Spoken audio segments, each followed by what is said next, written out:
السلام علیکم زه منیس خان او نن د اگست 23 تاریخ څه اهم خبرې دي ما چې تاسو سره شیر کوم. یو خدا دا چې پیپلز پارټي او مسلم لیگ نون پرون دا فیصله کړې ده چې په پنجاب کې او په نور زګونو کې چې کم د تحریک انصاف دا ممبران اهله کړي دي عدالت او د هغې سیټونه خالي شوي په هغې باندې به مل کې الیکشن کوو. تاسو اندازه ولګوئ چې دواړه ځان ته ډېر غټې پارټیانې وي، دواړه په حکومت کې دي، د دواړو په میډیا باندې د اربونو اشتهارات چلی، د دواړو دا دعوه ده چې مونږ ملک ډېر ترقۍ ته وکړو، مونږ پاپولر یو، خو بیل بیل الیکشن نشي لړاولی. د چا خلاف؟ د تحریک انصاف خلاف چې لیډر په جیل کې دی، کارکنان جلسه نشي کولی، کاغذونه نشي جمع کولی. نو د دوی د یرې اندازو کې دوی ته پته ده چې عوام مونږ څومره نفرت رانه کوي، نو دواړه مل کې کوي. دا هغه پارټیانې دي چې شهباز شریف به وي چې زه به د زرداري د لاړکانې لاهور او د پیښور په سړکونو راکاږم او د خېټې نه به دا دولت د کرپشن راوباسم، او هغوی به ورته وي چې دا چې دي کرپټ مافیا ده، دا د ضیاءالحق روحاني بچي دي او دا په یو بل به الزامات لګول. خو چې کله اقتدار شي نو بیا دواړه داسې خواږه شي او عوام بې وقوفه کولو دپاره چې لکه موږ ستاسو د حقوقو دپاره د یو بل دشمنان یو، خو د خپل حقوقو دپاره بیا یو ځي. نو دا یو غټ خبر و چې د پیپلز پارټي او د مسلم لیگ نون باندې دا وخت راغی. او په 2011 کې ډېر مخکې چې دوی د یو بل جاني دشمنانو، عمران خان نسیم زهرا ته په یو انټرویو کې ویلي چې کله مونږ راچود شو نو دا دواړه به یو ځای کېږي، او هغې انکار کړی چې صیبه دا خو د یو بل ډېر مخالفت دي. هغه ورته وي دا هسې مخالف دي، په منځ کې دا یو دي. نو هغه رښتیا خبره شوه.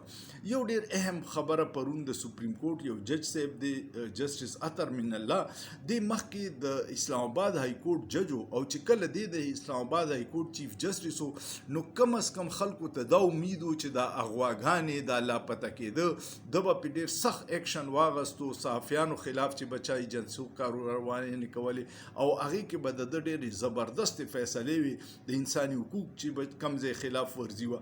خو دې بیا په یو طریقه د هغې سیټ نه راچوت کو او سپریم کورټ ته یې راوستو، بېوسی کو، او هلته کې جسټس فاروق راوستو. د هغه نه پس چې د اسلام آباد های کورټ څه بد حل دی، اوس خو جسټس ډوګر د 14 نمبر نه د لاهور نه راوستو په میریټ 14 نمبر و، دلته یې نمبر 1 کو.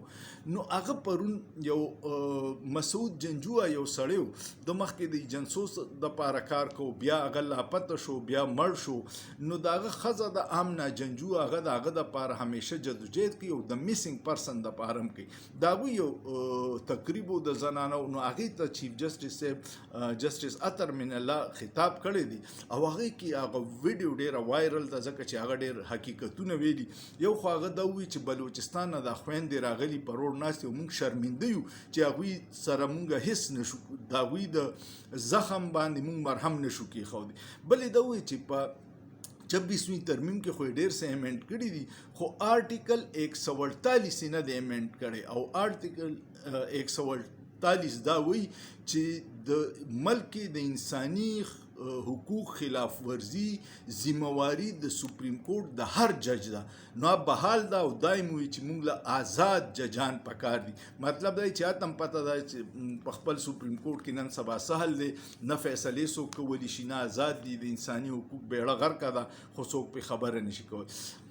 دریم یو خبر دا دی چې تاسو ته پته ده چې څو ورځې راسیو شي د سهیل ویړای چې د جنګ جیو ایډیټر چې دی هغه یو کالم لیکلی او هغې باندې خلکو ډېر شدید تنقید کو. یو کې خو هغې کې د الله او د شیطان مثال ورکړی، او بیا یې پکې د بوټو انجام عمران خان ته ویلي چې ډیل وکړه کنې بوټو انجام به شي، لکه ډایرکټ د قتل دمکی ورکړی و. هغې ډېر غلط اثر وکړو. نو د هغې نه بیا چیف جسټ د ډي جی آی ایس پي آر صاحب تردید وکړو چې داسې څه خبرې زموږ آرمي چیف صاحب سهیل ویړایچ ته نه دي کړی. سهیل ویړایچ په خپل خبرو باندې قایم دی، خو اوس پکې بیا خلکو دا وی چې لکه معمولي یو صحافي څه غلطي وکړي نو ادارې په فوري د پیکا ایکټ لاندې دغه وکړي، اف آی آر وکړي. سهیل ویړایچ دومره لوی الزام لګولی دی او اوسه پورې په ده باندې نه دی. نو په شیخ عبدالرؤف ایډوکیټ یو سړی دی، سهیل وړای خلاف د پیکا اکټ لاندې اف آی درخواست ورکړی چې د خلاف د اف آی آر جمع شي.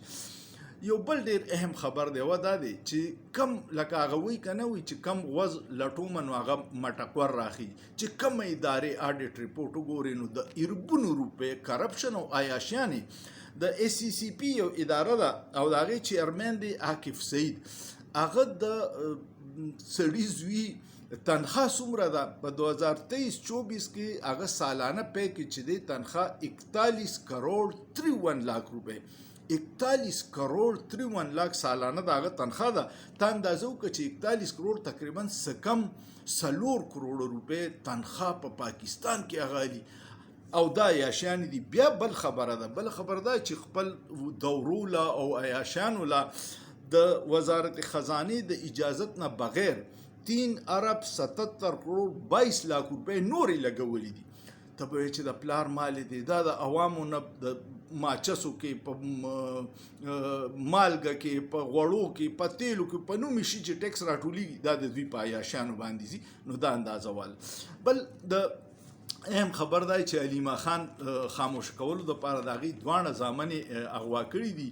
بیا خو په اوس اف آی آر یې وکړي خو سپرچه کې ورسره جواز نشته. نو پرون راسي په میډیا چینل دا پروپاګاندا و چې هغوی 3 فیک اکاونټ چلی په ټویټر باندې او هغه فوج بدنامي خو عقل نخلاص خلک دی چې دوی 3 وانه دا فیک اکاونټ دا 2 رونه چلی نو دویمه ورځ د هغه گرفتار دی او په ټویټر اک اکاونټ چلیږي. نو اوس هغه اکاونټ څوک چلی خو صرف پروپاګاندا او خلکو خلاف بدنامول ځکه چې ثبوت نشته خو او هر چینل له دا حکم ورکړی چې به دا فوټیج چلوي چې ملک دشمن ایجنډا باندې کار کوي اب حقیقت پکې نه. بدقسمتي او بل دا ده چې پاکستان له هر څه 2 نمبر ملاو شوي کو هغه ججان دي اکثریت کو هغه انساني حقوق تنظیمونه دي هغه مومبتي آنټیان به اکثر راووتې چې معمولی واقع به وشو هغوی به مومبتۍ راغستې وي او اظهار جهتي به او که موږ ته مولیان ملاو شي هغه هم 99% 2 نمبر دي. مفتی منیب الرحمن صاحب په دې ملک په هر څه خاموشه دی په انساني حقوق خاموشه دی د عدت په جعلي کیس خاموشه دی په ظلم خاموشه دی د ښځو نه سرونو نه څادرې لرکېږي پای خاموشه دی کورونو باندې بغیر وارنټ چاپی والي کی پای خاموشه دی. خو د سهیل ولاج په معامله کې مفتی منیب الرحمن را میدان ته شوی دی. نو بدقسمتۍ ته وګورئ چې پاکستان ته هر څه 2 نمبر ملاو شوي دي. الله دې زمون په حال رحم وکړي. ویډیو کو مو خوښه شوه کمنټ وکړئ لایک کړئ شیر کړئ او سوچ پیو کې په سوچ کې څه ګناه نشته.